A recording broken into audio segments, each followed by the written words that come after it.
Burkina Faso, a landlocked nation in West Africa, rich in spirit but scarred by years of instability.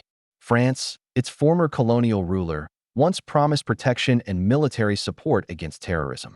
But today, that chapter is closing. President Ibrahim Traoré has made a bold and controversial decision. Backhand index pointing right, he rejected France's military backup. No more French troops, no more foreign boots patrolling Burkinabe soil. But the question is, can Burkina Faso really stand alone? Burkina Faso has been one of the nations hardest hit by jihadist insurgencies linked to al-Qaeda and ISIS. Thousands of civilians killed, millions displaced from their homes, rural communities trapped in fear. For years, Burkina Faso relied on France as its main security partner. French troops operated across the Sahel under missions like Operation Barkhane. But despite years of presence, the violence only escalated. Many Burkinabe began asking, if France is here to help, why does the crisis keep growing? Distrust spread. Ordinary citizens accused France of protecting its own interests rather than Burkina Faso's, using military presence as a cover to control resources, playing a double game by not fully defeating terrorists.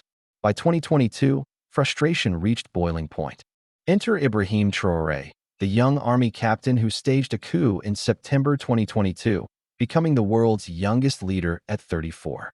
Unlike his predecessors, Traoré's message was sharp and clear. Backhand index pointing right, Burkina Faso must reclaim its sovereignty. From his earliest speeches, he called out neo-colonialism and foreign meddling. He spoke directly to the people, telling them, Burkina Faso will no longer be a puppet. The fight against terrorism must be led by Burkinabe soldiers. National dignity comes before foreign aid. So when France offered continued military support, Traoré shocked the world by rejecting it outright. This decision wasn't made lightly. Here's why Traoré took such a bold step: colonial legacy. France colonized Burkina Faso, then Upper Volta, for decades.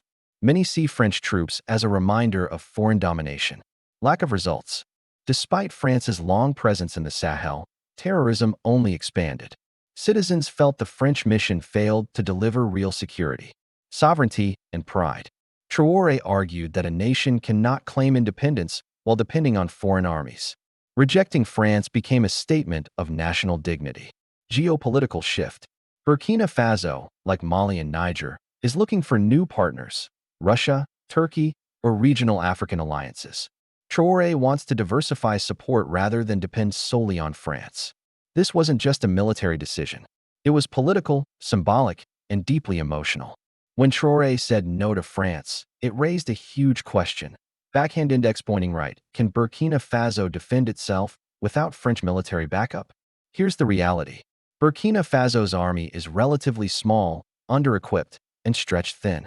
Terrorist groups are highly mobile, striking villages and ambushing soldiers.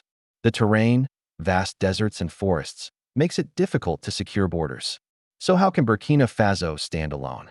Traoré's plan is not to fight completely in isolation, but to build a self-reliant military with local recruitment, mobilize civilians into self-defense groups, strengthen cooperation with African neighbors facing the same threat.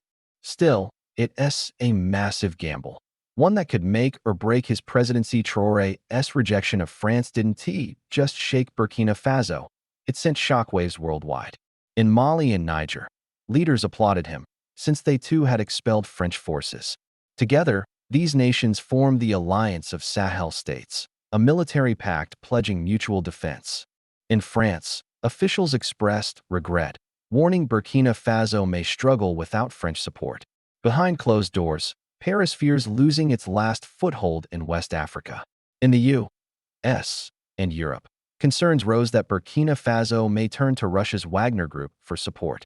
Among Africans, ordinary citizens across the continent cheered. Traoré was hailed as a symbol of defiance against neo-colonialism.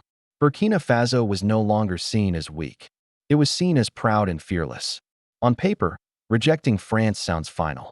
But geopolitics is never so simple. Some French companies still operate in Burkina Faso. France retains economic influence through the CFA franc currency system. Intelligence sharing may still occur discreetly. So while French troops may be gone, French interests remain. This raises the question: backhand index pointing right, did Traoré fully sever ties? or just shift the balance of power. Burkina Faso has seen this story before. In the 1980s, Thomas Sankara, the revolutionary president, expelled foreign dominance, promoted self-reliance, and inspired millions. Like Traoré, Sankara was young, charismatic, and fiercely anti-imperialist. But Sankara's defiance came at a cost. He was assassinated in 1987, allegedly with foreign backing.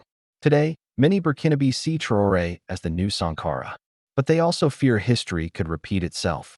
Rejecting France is powerful, but also dangerous. So what's Traoré's alternative vision? African solutions for African problems. Stronger regional alliances like the Alliance of Sahel States. Sharing intelligence and military strategies within Africa. Diversified partnerships. Seeking military and technical assistance from Russia, Turkey, or even China. But always on terms that respect Burkina Faso's sovereignty. Self-reliance. Training and equipping Burkinabé soldiers. Mobilizing youth to defend their homeland. Reducing dependency on Western aid. This vision is ambitious, but it reflects a new spirit rising across Africa. Rejecting France is bold, but it carries risks. Security risk. Can the Burkinabé army handle the insurgency without outside help? Economic risk. Will France and its allies cut financial aid in retaliation? Political risk. Will foreign powers attempt to destabilize Traoré, as they did with Sankara? Every move Traoré makes will now be scrutinized by powerful interests. The path forward is steep, and the stakes are life or death. Still, for millions across Africa, Traoré represents something bigger than politics: hope. Hope that African nations can finally break free from the cycle of dependency. Hope that young leaders can rise and defend their people with courage. Hope that Africa can reclaim its destiny. So yes, Burkina Faso has chosen to stand alone. But perhaps it is not really alone. Because across the continent, people are watching, learning, and drawing strength from its defiance. And maybe, just maybe, this is how Africa's true independence begins. If you found this breakdown powerful, hit that like button, subscribe for more, and share this video with someone who believes Africa deserves to stand tall. Burkina Faso's story is not just about rejecting France. It is about reclaiming Africa's future.